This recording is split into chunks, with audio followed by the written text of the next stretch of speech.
Brahmanbaria Bijoynagar Harashpur union Harashpur গ্রামে মিলনমুড়ি সংলগ্নে মৃত চান মিয়ার ছেলে আব্দুল শহীদ আপন ভাতিজা জুলহাস উদ্দিনের কাছে বাড়ির জমি বিক্রি করে টাকা নিয়ে অস্বীকার করে।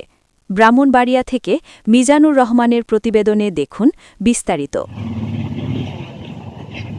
এলাকায় বাটপার প্রতারক হিসেবে পরিচিতি লাভ করেছে।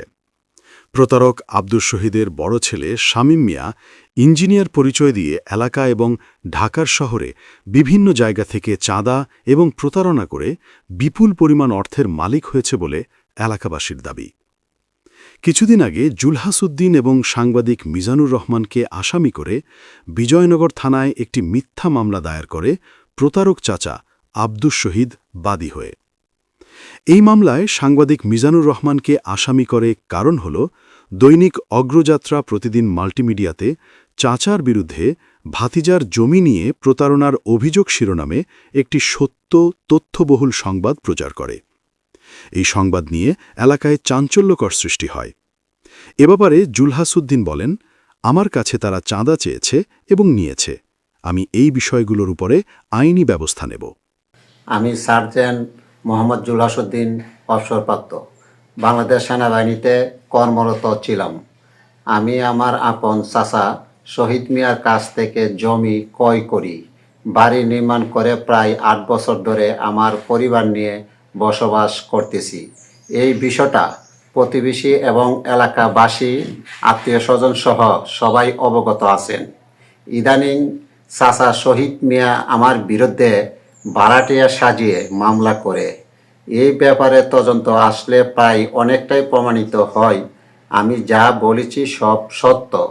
এখন চাচা শহীদ মিয়া হেরে যাওয়ার ভয়ে আমার বিরুদ্ধে বিজয়নগর থানা চাঁদাবাজি মামলা করে, যা সম্পূর্ণ মিথ্যা এবং প্রতারণামূলক। কারণ আমি জমি ক্রয়, বাড়ি নির্মাণ করা সহ প্রায় 85 লক্ষ টাকা খরচ করি। তাহলে আমি আমার চাচা শহীদ মিয়ার কাছে 1.5 লক্ষ টাকা চাঁদা চেয়েছি বলে আমার বিরুদ্ধে মামলা দেয়। এখন আমার জাতির কাছে প্রশ্ন, জমি ও বাড়ির পিছনে এত টাকা খরচ করার পরে আমি আমার চাচার শহীদ মিয়ার কাছে 1.5 লক্ষ টাকা চাঁদা চাইতে পারি? এই মামলাটাই সাংবাদিক মিজানুর রহমানকে সহ আসামি করে, কারণ সে এই বিষয়ের উপর সত্য সংবাদ প্রচার করে, যা প্রতিবেশী এলাকাবাসী আমার চাচা শহীদ মিয়াকে ধিক্কার জানিয়েছে এবং অনেকেই অপমান অপদস্থ করতেছে। এখন সে নিজেকে বাঁচাইতে গিয়ে বিভিন্নভাবে মিথ্যা আশ্রয় নিয়ে আমি এবং সাংবাদিক মিজানুর রহমানকে মামলা হামলা হয়রানি করতেছে। আরও একটি কারণ আছে, আমার বিরুদ্ধে চাঁদাবাজি মামলা দেওয়ার কিছুদিন আগে আমার চাচা শহীদ মিয়া সহ সবাই মিলে চাঁদা চেয়েছে এবং কিছু নিয়েছে।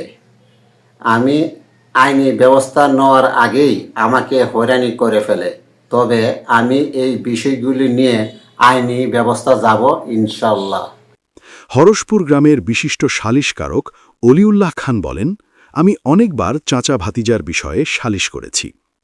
হরসপুর গ্রামের ছোট বড় সবাই জানে জুলহাস জমির টাকা দিয়েছে, নিজে বাড়ি করেছে এবং প্রতারক শহীদ মিয়া যদি বলতে পারে ওই সময়ে 1 বস্তা সিমেন্টের দাম কত ছিল, তাহলে এই বাড়ির যাবতীয় খরচ আমি বহন করব। আমার কাছে আমি একজন বিশিষ্ট সর্দার, বিশিষ্ট সবচেয়ে বড় সর্দার। আমরা সর্দারি করি, আমরা মানুষে মেনে না। জুলহাস ভাতিজা হিসেবে চাকরি থেকে মিশনে থাকবি দেওয়া দিচ্ছে। আমি কেন শিশু বাচ্চা থেকে বৃদ্ধ পর্যন্ত যদি শহীদের নাম একবার কো এই জায়গার যত টেহাই আমি দিব। এখন চাচাবাতিদের মাঝে কিনে আনন্দ পাচ্ছে, তা এটা পারিবারিকভাবে একবারের ব্যাপার। আমি এই জানি একটা আবেদনে গিয়েছি আর মিলে লেগা, এরপরে যদি তাদের কোনো কিছু থাকে তাদের ব্যাপার। কিন্তু জুলহাস এই বাড়ি ভাড়া রাখে নাই, এই বাড়ি তার নিজে করা। যে মালিক হইতেছে বাড়ি যদি 1 বস্তা সিমেন্টের দাম কত কইতারে, এই সময় 1 বস্তা সিমেন্টের দাম কত কইতারে, এই বাড়ি কি আমি জুলহাস উদ্দিন বাড়ি করার সময় পাশের বাড়ির ইট বালু ব্যবসায়ী আবুল কালাম আজাদের কাছ থেকে যাবতীয় ইট বালু মাটি এনেছে। টাকা জুলহাস নিজে দিয়েছে বলে আবুল কালাম আজাদ বলেন। আমার নাম আবুল কালাম আজাদ। আচ্ছা, এই যে জুলহাসে যে বাড়িটা করছে, এই বাড়ির সে বলতেছে বালু, ইট, তারপরে বিডের মাটি এগুলো আপনি দিয়েছেন?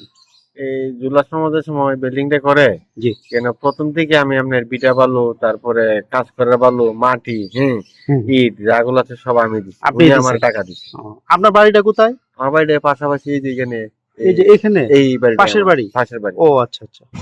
তাইলে এখানে তো অন্য কেউ এটার অর্থ বা আপনার কাজে না না, অন্য কেউ আমার টাকা দেয় নাই, শুধু আমার জুলাস সময় টাকা দিছে। অনেক সময় টাকাটা যদি দিতে একটু দেরি হয়েছে, হয়তো উনি ওই চাকরি করতো এই সেনাবাহিনীর, ওনার ছোট ভাই ওই যে এনায়েতুল্লাহর মানে বলে দিত। অনেক সময় বলছে যে মামা টাকা দিচ্ছে না, কইছে মামা পাঠাইতেছে, দিয়ে দিব, অসুবিধা নেই। পরে দেখা গেছে এনায়েতুল্লাহ মামার কাছে পাঠাইছে, এনায়েতুল্লাহ মামা আমার কাছে আমার দিয়ে দিচ্ছে। তার মানে আপনি সরাসরি জানেন এবং দেখছেন, বুঝেন না, যে এনে সব- সরাসরি বলতে এটা তো আমি সরাসরি দিছি, মাটি দিছি, ইট দিছি, বালু দিছি, পুরোটা সরাসরি আমি দিছি। উনি আমার টাকা দিচ্ছে, জুলহাস এবং জুলহাসের ওয়াইফ আপনাকে সহযোগিতা করছে, টাকা দিচ্ছে আমার সব। আরও একটি রহস্য হল, জুলহাস উদ্দিনের বিরুদ্ধে প্রতারক আব্দুস শহীদ যে মিথ্যা মামলাটি করেছে ভাড়াটিয়া সাজিয়ে, ওই মামলার তদন্ত কোর্ট থেকে এসিল্যান্ড বরাবর দিলে তদন্তকারী অফিসারসহ হরসপুর গ্রামের বিশিষ্ট ব্যক্তিবর্গ হাসানুল্লাহ খান, ইয়াকুব মিয়া, কাজী ইমতিয়াজ উদ্দিন আরও অনেকে সরজমিনে আসলে কথার ছলে মুখ ফুসলে বলেন, আরেকজনের জায়গায় কেন বাড়ি করছোস? তোর ধরে থাকতো না, তুই আর করে কাগজের জায়গা দিয়ে কি করে লইছিস? না ঠিক আছে, আরে করে ওই যে এখন পার জায়গাতে বিল্ডিং করেছে, এখন ঠিক আছে, দেখেন এই রেকর্ড আছে, দেখছেন এই যে রেকর্ড হয়ে গেছে, রেকর্ড নিয়ে বই দেন না। হ্যাঁ রেকর্ড হইছে, টাকা ফাইলিছে, দেখছো খেলারি। প্রতারক আব্দুস শহীদের কথায় প্রমাণ হয়, জুলহাস জমির টাকা দিয়েছে, তা না হলে অন্যের জায়গায় কি কেউ জোর করে বাড়ি করতে পারে? এবং ৮ বছর যাবৎ শান্তিপূর্ণভাবে বসবাস করতেছে। জমি রেজিস্ট্রি করে দেওয়ার কথা বললেই বিপত্তি বেঁধে যায়।